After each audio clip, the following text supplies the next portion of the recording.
So this is actually a two-presenter question. So Patrick, we didn't get a chance to chat very much when I came out to visit you guys in June, but by far the favorite winery of my day, so spectacular. I want to know how your pears are doing, because I saw the jars on the tree, so I'm curious about that. And Mary, because you're here, I worked at Capers in the corporate office from 97 to 2004, and I ate at least once a week the raisin bread. Every single week. And then I'm buying some stuff from Carolyn because I'm doing the London Drugs opening. And I said to her, when is that raisin bread coming back? So you're here, you need to answer that question. Or tell me a special day that you'll make a batch of it. I'll give you my email so I can come and buy some. Thanks for the question. We try to make unique products at Vista Drill. So the walnut wine, we do a Slivovic, which is a plum wine. And one of the other things I do is I put bottles up in our pear trees. We use hockey tape. I steal it from my son's hockey bag.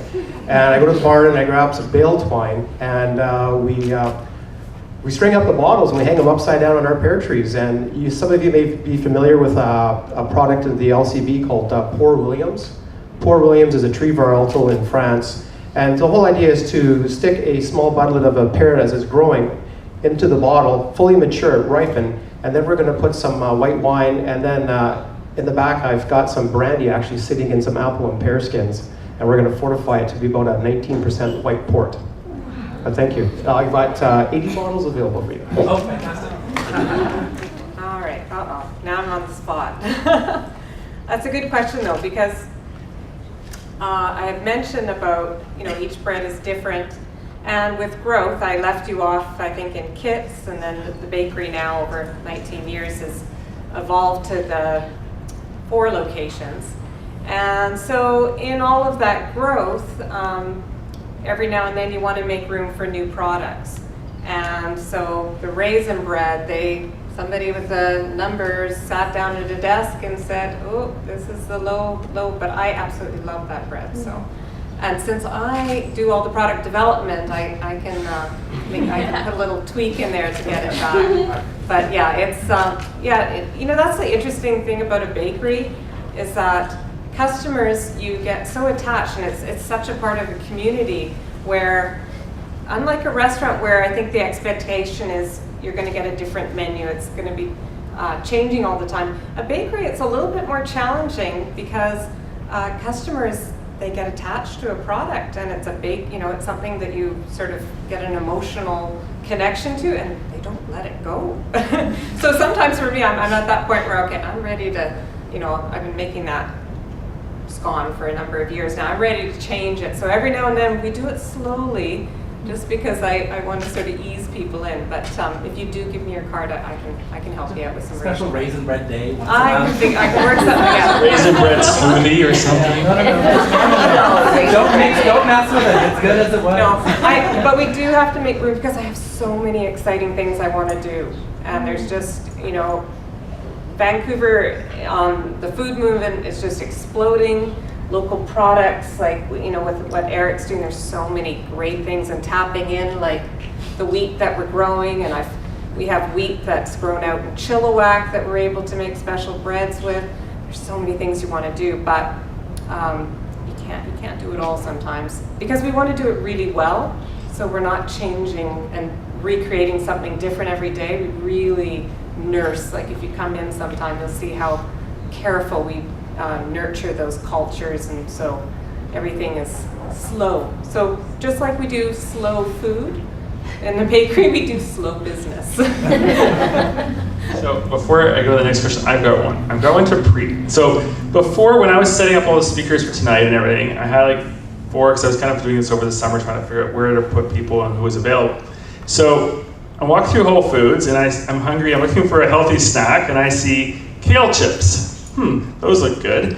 So I buy a couple bags. I go home, I eat them, and I don't know if you're supposed to eat the whole bag at one shot, or I ate the whole bag in one shot. And I thought, wow, these are really good. I wonder how you make these. Well, it's probably a bit too complicated. So I looked through it and I thought, okay, I know Organic Lives. I've been to many events. Organic Lives has been there many years ago. And I saw these things, and kale's good for you, obviously. But, so I thought, I'm curious about the background of these kale chips. I wonder, I see them in the store in Vancouver. I wonder where else they've gone. So I do a little research, that kind of thing. And I emailed Preet and I asked him if he'd like to come and speak at Food Talk tonight, and he said yes. So I'm very happy for that. But I actually want to know, the kale chips that you're trying in Vancouver now, and you've got products all over the place. I imagine in Whole Foods you've got them in Canada. Are you in Whole Foods in the US with these products as well? Not yet. Okay, so I guess that's coming. But for kale, out of Vancouver, I don't it's hard to explain this question because here we're growing food locally, we're eating food locally, that kind of thing. When I'm in the US, I see a very different kind of eating cycle in the US. A lot of it's junk food oriented still. They don't really know what organic is sometimes in some of in the smaller places. So for, let's say, kale chips, for example, how do you plan on selling your product into American supermarkets? And how do you think they will grasp it like we have here? Yeah, really good question. Part of growth is really trying to figure out what markets we're going to go into. And US, in Canada, we always have this allure and this attraction to going to the US because the idea is we're going to have instant success by going to the US. For me personally, the US market is not one that I'm overly excited about unless you get into the Whole Foods and that sort of market where people have an understanding. They walk into a store, like when you walk into Whole Foods, you have a certain understanding for the products that they're going to have, the types of products, the health aspects, and so forth. You can get into markets quite easily with companies like Whole Foods. If we were going to put our product into a 7-Eleven or something like that, it would be next to impossible. You've got a $7 bag of kale chips that weighs 30 grams beside a 99-cent bag of potato chips that's 200 grams. The average consumer looks at it and goes, yeah, I'll just have the potato chips without really understanding the difference between the products. So we are so specialized in what we do, we've got to be very selective of the markets that we go into. And I feel that there's actually greater opportunity globally than there is here in North America. Just having come back from Japan, Hong Kong, and Bangkok, the growth for organic is absolutely off the charts. The people there are really starting to grasp and understand the importance of healthy eating. It's not something they've really had to think about because their food was always organic. Everything they did grew organically. They didn't use the chemicals and the pesticides. Over the last few decades, they're importing everything. And now they're seeing the health slowly start to decline. So there's this movement to go back to that way of eating in agriculture. So I feel there are huge opportunities. I think it's more global than it is North America.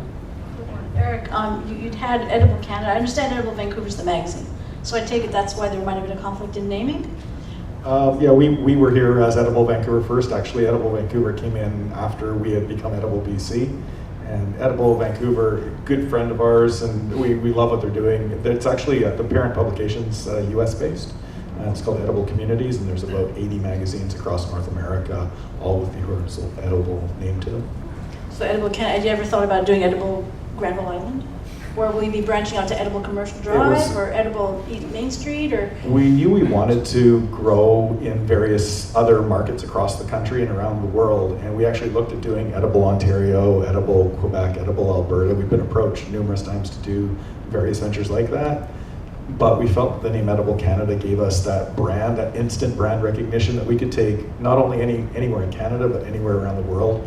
And Business 101, the less confusing it can be for the consumer, the better. So rather than having a bunch of different brands across the country and around the world, we're far better off to have one brand that we can then promote the best of what we're doing anywhere in the world. And you felt that Edible Canada was a better move than Edible BC? Just to not, because BC has so many wonderful products that are known to this area. Oh, absolutely. BC is amazing. I'm fourth generation Vancouverite. I believe in everything we're doing here, but you go to Prince Edward County in Ontario, you go to the small villages of Quebec, you go to the fishing villages of Halifax, there's so much that this country has to offer. And from I agree with Preet. I think really the expansion possibilities are far more internationally based than they are North American based. And I've spent time in Beijing over the last couple of years, Tokyo. We're definitely looking at those Asia Pacific markets for expansion in the near future, and far more than we're looking at opening up in, say, Toronto or California or New York. But does that mean you're going to take the products from Canada and bring them over there? We are. We're going to be taking Canadian food products and helping grow that brand as to what Canada is in those other countries. Sort of different model than what we've sort of set up here, obviously. But we do want to take that Canadian brand and really create what that Canadian brand is on an international scale. How does that go against the local, buy local, stay within the 100-mile area, right, and buy things that are regionally grown? How do you work the dichotomy? It's definitely one of the challenges that we've had, trying to sort of resonate with those two different things. And I think for us, it's really, we've made the conscious decision about, we built this on the local market here, but we really want to be able to showcase what Canada's doing in other markets around the world and taking that brand globally. Preet has kind of mentored me in a lot of the stuff with raw, organic, and eating clean. So my question for you, Preet, is, you deal with the small producers in Thailand and in Peru a lot. What is the movement that you see with the big private sector producers? Do you see this change? Do you see consumers demanding more of fair trade and organic? Because you say it's a label, and I won't even ask you right now on the segregation between Fair Trade USA and Flow, because I know that's a huge issue right now with a lot of the certification bodies and the small producers. So where do you see private sector moving in this trend? Private sector, private sector is broken into two sort of areas in my mind. You've got sort of, companies like this, what you see across the frontier, the really grassroots movement, and then you've got massive private corporations. The massive private corporations will always go where the money is. So as consumers do demand more product, better product, you'll see a shift on the private large corporation side moving in to try to get into that marketplace, whether it's acquiring the small companies, acquiring land, growing the stuff, really what I call unsustainably, and marketing it that way. And you'll see a big rise in the grassroots movement, because we're going to need more and more small local producers to really fill the true demand. The true demand that's going to come from the discerning consumer that says, yeah, you know what, I no longer want to buy from Walmart. I want to go back and buy from my farmer's market. And that's going to require small producers. So the growth will come on both sides. As a consumer, we have to choose what side we're actually truly going to support. If that answers your question. Yeah, no, it does. And I have a question for Patrick too, because you talk about cash flows and sustainability. Has Monsanto been an issue within your industry? I hear Monsanto a lot in the wheat production and in Calgary and the corn production. Has Monsanto affected your industry and the wine industry? And also with this whole collapse of the honeybees, since you're on the ground and seeing this, has this been an issue for you as well? I'll take two approaches to that. First of all, I love what Monsanto does with their advertising, because I'm advertising background. So all my trade journals that come in for farms or for the winery, always the full color, full page ads are Bayer, Monsanto, and really poorly written editorials around those ads. So, that's where the money is, right? I mean, they got the budget to create and buy full page color ads to try to persuade farmers, this is what you need to put on your crop. If you've got strawberries, you can spray it with this and they'll be ready for tomorrow for the market. They've got a cure for everything. And we've got decisions to make, and do we need to do that? No. Some larger industrial farmers, they want to be first to the market and they will take advantage of those products. So when you go to your local farmers markets, you're supporting people who probably won't be using industrial chemicals. The second part of the question was regarding the honeybees. Honeybees are kind of odd. For the first 3 years when our orchard started to mature in, I brought in 40 hives. And there was always an Alberta beekeeper that would have some hives available. And what happened is that my trees were starting to get over-pollinated. And we'd have to hire part-time people to go out and pick apples and call. We call it the June call, and thin all our apple trees and pear trees. So the last 2 years I haven't brought in any bees. And then this May we were blessed with 2 really good weeks in May.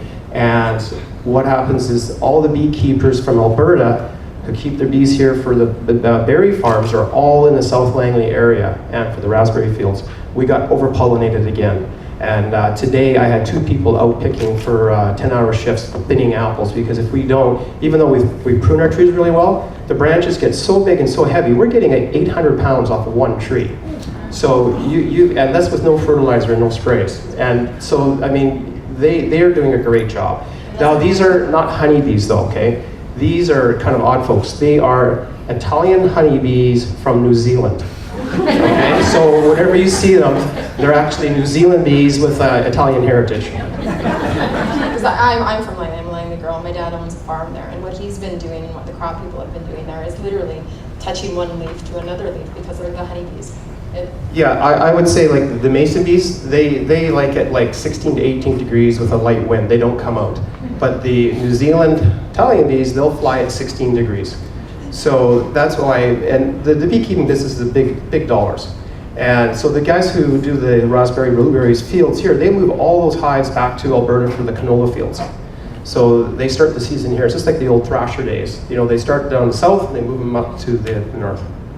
So a lot of you guys have traveled, and I'm kind of curious, if you were to travel again, which I'm sure you will, what would you take to represent British Columbia or Canada along with you? Like, and I mean, no, you can't really take juice with you, maybe, as per se, but is there something from BC or Canada that you would take? Because I travel a lot, and yeah, I don't want to take maple syrup anymore. I think people are kind of dead on it. So I've been taking BC wines. I'm now interested in the walnut wine. Like, I'm sort of thinking, ooh, that would be a good thing to take along. So what would you take in your suitcase to give out and represent British Columbia and Canada?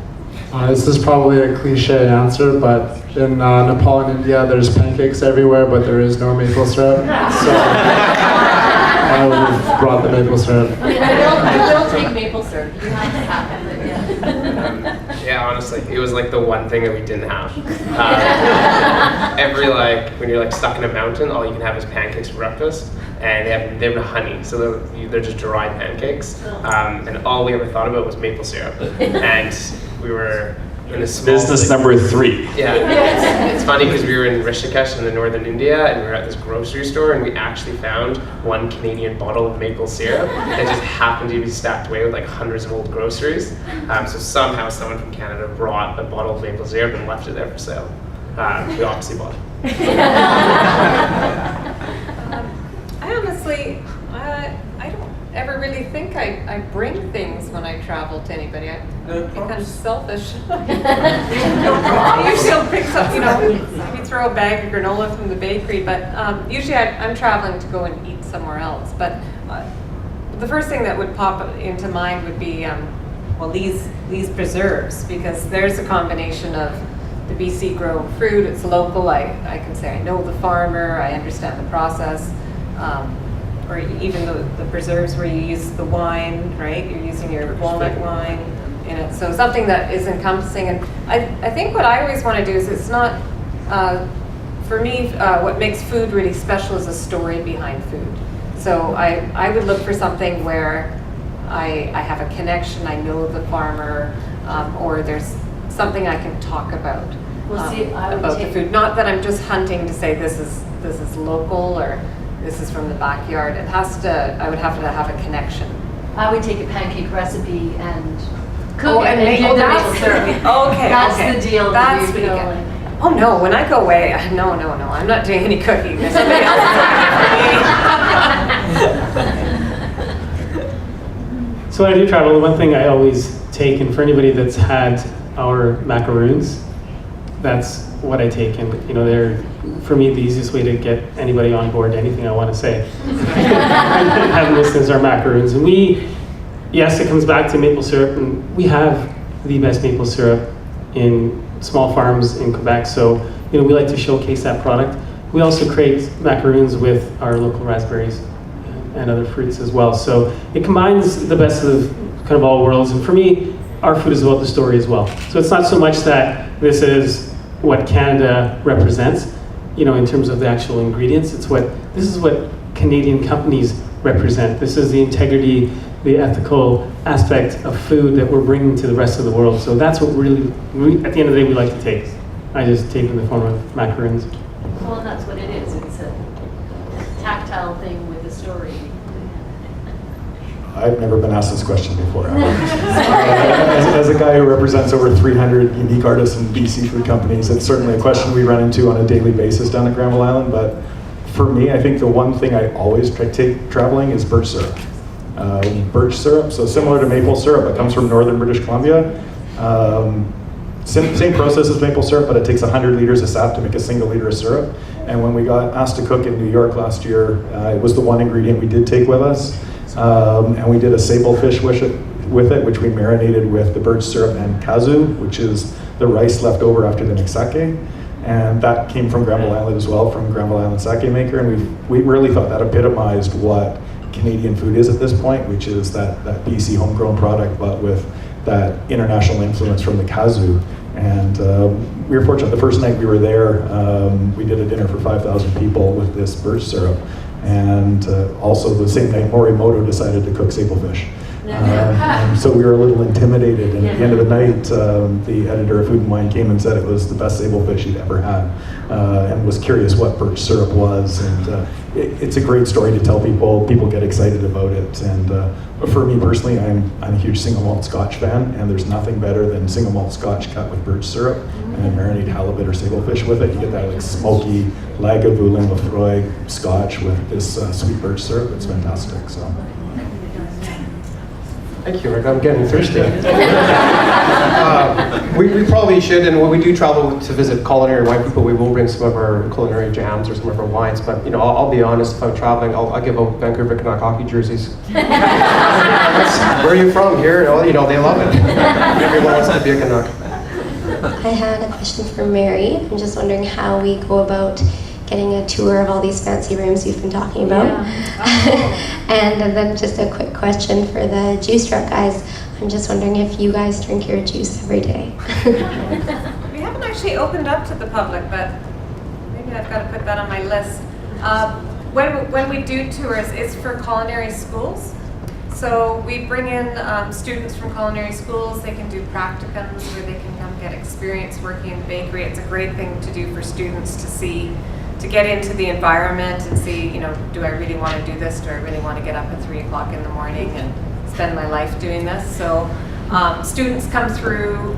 We also do some educational programs with children. So a lot of elementary schools, they're fascinated by the process, and I think it's really wonderful to, like the program Growing Chefs, like tapping into children and teaching them where food is coming from, getting them engaged. To get their hands touching food, making food, that's what's really going to make the change.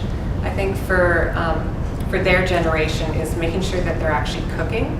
So far it's just been in that structure, but again in the future I'm hoping that I can start to talk about it more and let everybody know about the process, because I love it. So yeah, take my card and come by and call me. I'm always there. Yeah, we drink a lot of juice. It's like a running joke with our regulars. We have like the juice truck diet, which is just juice. So for the last year, I think every day from 12 to 5, all we've ever had is juice all day.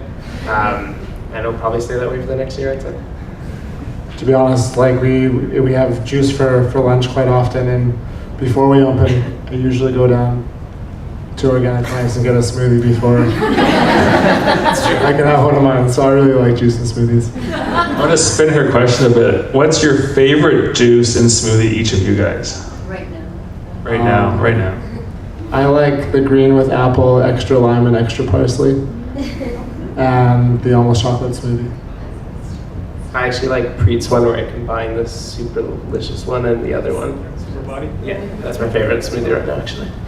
Thanks, Preet, for giving me lunch for all time. So just as a recent graduate and here among with other classmates and graduates of the Institute of Holistic Nutrition, just kind of hearing you guys speak as successful entrepreneurs in this area, any advice that you have for us that you'd like to kind of give people entering this field? Honestly, I think as just an entrepreneur perspective, the biggest thing that you can have is a belief and sticking with it.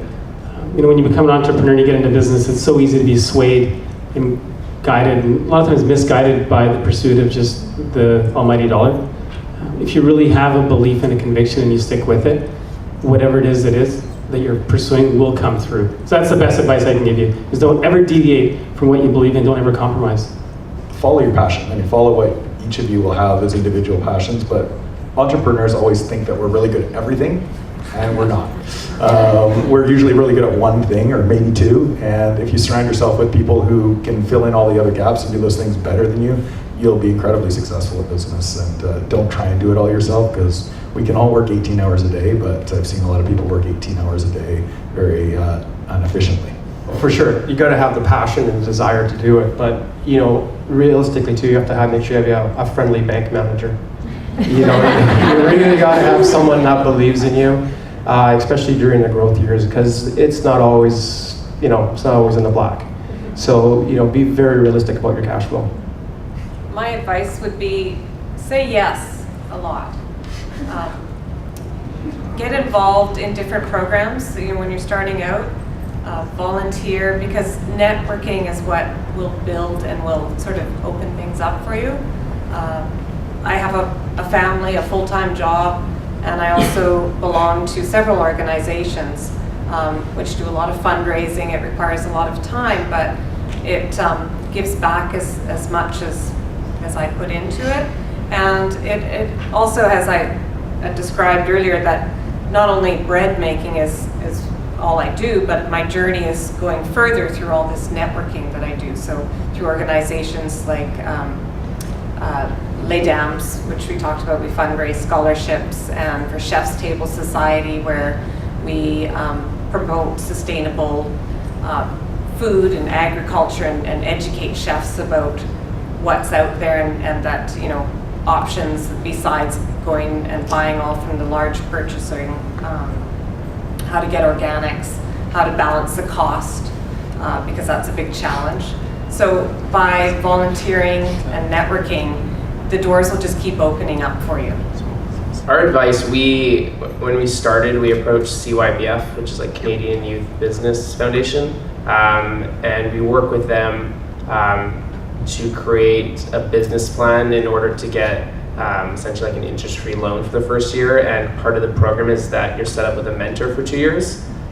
So we work with the founder of Blow Hair Dry Bar, and it was essential to us because we had sort of drafted a one-page business plan, and then when we took it to them, they pretty much ripped it up and told us to spend the next month putting it together. And in reality, it was probably the best thing that we had done.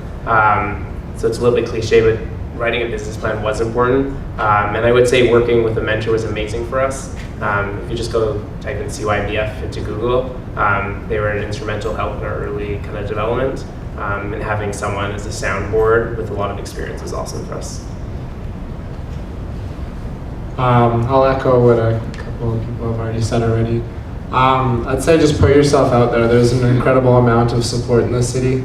If you're passionate about what you want to do and you put it out to the city of Vancouver, it's incredible how many people will support what you believe in, and find purpose in your passion and work those two together. And I think there's a good path between purpose and passion. Preet, you said that Organic Lives, the Quebec location burnt down. Will you be rebuilding? Yes, absolutely. You know, the one thing that this incident has really shown us is how much support there was and is in Vancouver for what we are doing. And you know, going back to these guys' comments, it's amazing when you just do what it is you believe in, you're passionate about, and you don't compromise, and you know, all the other things. Surround yourself with the right people, get the right people to buy in, and support and believe in what you're doing, and then you just focus on what it is that you do best. The community that you build is absolutely phenomenal. So we've been inundated every single day with phone calls, emails. We definitely are opening up again. We're just in the final stages of finding our next location. As soon as we have that, give us 3 months and we'll be back operational. And it's like the $6 million round approach: bigger, better, faster, stronger. So first of all, I want to thank all the speakers tonight. You guys were great, and I'm sure everybody learned a lot. I've seen a lot of interesting comments on Twitter. So on your way out, there's a sweet treat from Coco Nymph again in the back, and take it home, enjoy. Thank you for coming, and we'll let you know when the next Food Talks is going to be.